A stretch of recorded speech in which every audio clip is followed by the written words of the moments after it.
We're tracking potentially dangerous fire weather and a thunderstorm threat. Plus, what's next for a long-anticipated subdivision in Reading, which aims to bring in more than 120 homes. And we investigate your concerns about large trucks navigating the new roundabout on Highway 99. Covering Northern California. You're watching Action News Now. Coverage you can count on. New at 6, Governor Gavin Newsom is sending help to Trinity County ahead of potentially dangerous fire conditions. We've been tracking the heat, the high heat, the low humidity, and dry lightning. You can see here work going on there, trying to fight fires in our area. Now, the governor directed the Office of Emergency Services today to pre-deploy 5 fire engines to the county to ensure resources are ready to quickly respond to fires before they just get out of control. It has been hitting triple digits in the valley for many days now. And Chief Meteorologist Howie Gordon is tracking conditions for us right now. Howie, what are you seeing out there? Yeah, so in the valley, you're still looking at a summer heat wave at temperatures in the 100s, but look at the radar surrounding the valley in the higher elevations. You are looking at showers and thunderstorms and winds and hail and flooding, especially in the areas of Trinity and Shasta County, where we have a flood advisory until 9 o'clock. Behind me off towards the east in the Sierra, we still have that flood watch until 9 o'clock as well. But here we are, right here's the graphic. So flood watch off towards the east, and to the west here, we have these flood advisories, turn around, don't drown. And then contingent upon these storms, red flag warnings due to the 40-mile-per-hour outflow winds. And then we're also dealing with lightning strikes. We're going to talk all about that and more coming up in just a few minutes. Thanks, Howie. New at 6, firefighters on the Plumas National Forest are working to put out several lightning fires that sparked overnight. So far, officials say there were 9 confirmed lightning fires, and all but 4 are now contained, with no structures or communities threatened. The largest was about 1.5 acres, but as Howie mentioned, thunderstorms are expected through Wednesday, and there's a flood watch in effect through 9 p.m. that could help improve fire conditions. In the Shasta Trinity National Forest, crews are fighting 8 lightning-sparked fires that started this weekend, including 2 overnight and 1 this morning. However, none are more than half an acre. The Forest Service recorded at least 269 lightning strikes between yesterday and today. The Chico Animal Shelter needs your help. Hi, Haley. That was a mistake. But anyway, the Chico Animal Shelter needs your help after a huge influx of 32 cats and 3 dogs from an animal cruelty case that's put some strain on the shelter. Let's just go straight to Margot Rowe with more on this story. Yes, Alan, there has been a bit of a strain, and the Chico Animal Shelter is adapting to that intake by waiving all adoption fees for the end of the month to make room, and as well as asking the community for donations and supplies. Now, according to the Animal Services Manager, she told me that this summer is always a busy time, as this is also the season of kitten season. She says adoption rates have been good this month, but there are still a number of animals in need of a home. Now, the cats and dogs that were just taken in from the animal cruelty case aren't up for adoption yet, as they are still undergoing health checks. We've gotten the ball rolling on the medical care for them. They were all given initial vaccines the day that they arrived. There was at least one that needed more emergency care, so that one was seen already. And now we're getting the rest of them on the books for spay, neuter, their other health checks and all of that. As for the suspects, David Peterson and Felicia Whitrock Wyatt both pleaded not guilty to charges of child abuse and animal cruelty, and Peterson is being held without bail for violating his parole, and Whitrock is being held on a $65,000 bail, and both are expected to be back in court on September 4th. Reporting live in Chico, I'm Margot Rowe for Action News Now. Thank you, Margot. If you're looking to donate or to adopt, the Chico Animal Shelter is doing a walk-in right now from 2 to 4 p.m. Monday through Thursday. The town of Paradise is moving forward with an independent audit of its building department. I reached out to Councilmember Heidi Lang, who told me that she made the request at the August 12th Town Council meeting. She says she can't comment further due to it being an active investigation. Now, the rest of council approved moving forward with that audit. I also contacted Mayor Steve Crowder and Councilman Woody Culleton both said there's not a lot they can say about what sparked this because it could be a personnel issue, but both suggested it may be related to concern over some contractors who are allegedly not following all building codes.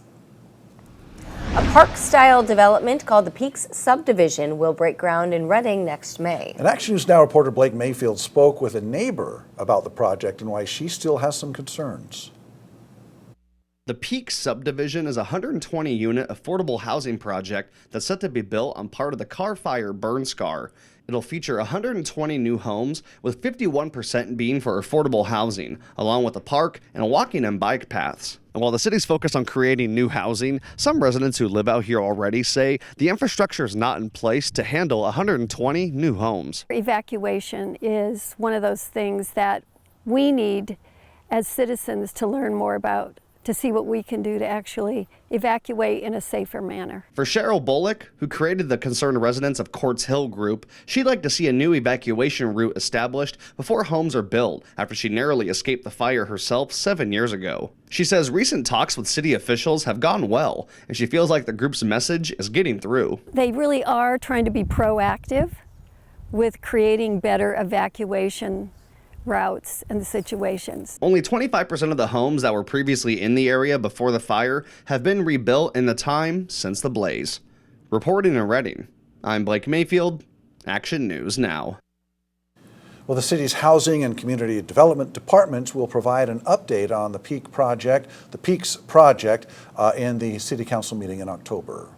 We're investigating your concerns about the roundabout in the works on Highway 99 at South Avenue in Tehama County. Some of you have shared concerns about the pitch of the pavement and the width of the lanes, especially when large trucks are navigating those turns. So I checked, and a rep for Caltrans District 2 told me the pitch will be improved. The final paving is scheduled for September 7th, and that will add the 6 inches of pavement that will level it out more. As for the width of the lanes, Caltrans says they're the same as the lanes as the roundabout on Highway 36 in Chester and the standard width for roundabouts on state highways. The project should be nearly complete by the end of September. Oh, and by the way, the width of those lanes is 16 feet. The project should be complete by the end of September, with final electrical finishing touches wrapping up mid-November. New at 6, a big honor for Shasta College. The school's Gateway to College program has been recognized for exceeding all 4 benchmarks used to assess programs nationwide. Through the program, high school students who are behind in credits and at risk of not graduating complete their diplomas in college-based programs while getting college credits at the same time. Shasta College has offered the program since 2013, and the program director says that more than 350 students in the Shasta Union High School District who are not on track to graduate have earned their diplomas. Biomass energy could soon come to Oroville, but the city first wants to hear what you think about plans to build a new plant in the city on South 5th Avenue. Action News Now reporter Sade Pullen shows us how you can learn more and weigh in. Tuesday evening at the Oroville Southside Community Center, you are invited to speak your mind and ask questions about the biomass energy possibly coming to Oroville. Local experts, organizations, community leaders, environmental advocates, and biomass specialists will be available to answer all questions. So I think with the community, it's going to be a long process of education more than anything else to get everybody up to speed. And then once everybody is up to speed, then we can have a very intelligent discussion. At the July 1st Oroville City Council meeting, city leaders approved possibly forming a public utility which ensures local control over the energy produced. Oroville city leaders also gave staff direction to pursue avenues of clean, renewable energy.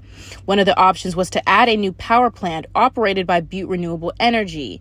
It would generate clean, renewable power locally, which is expected to cut energy costs, create jobs, and support housing growth with reliable infrastructure. So I would challenge anybody that has an opinion about this to come put their opinion into action and let it be known, whether it's positive, whether it's negative, it doesn't matter. So that's what community looks like. That's The first phase of the project involves constructing a biomass plant for industrial customers. It would convert organic waste into renewable energy and provide power during PG&E fluctuations and power shutoffs. Future phases would expand the microgrid to neighborhoods, housing developments, and commercial districts.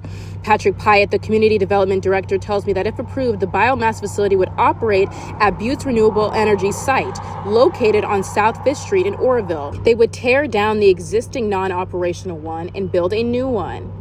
Pyatt also tells me that using biomass energy can also help reduce wildfire risk. By clearing out the dead and dead trees and the old burnt out and the undergrowth that really lets wildfires burn rampantly, and there's no place for it to take all that wood, so it has to go someplace, and this is a solution that we've come up with. Pyatt tells me that we could possibly see biomass energy in Oroville by 2029. Reporting in Oroville, I'm Sade Pullen, Action News Now. Again, that meeting is tomorrow at 6 p.m. at Oroville Southside Community Center on Lower Wyandotte Road. Well, we're tracking new wolf activity in our area. We show you where the newly detected packs are located. But first, it is the first day of Chico State's fall semester. We'll bring you details about enrollment heading into this academic year.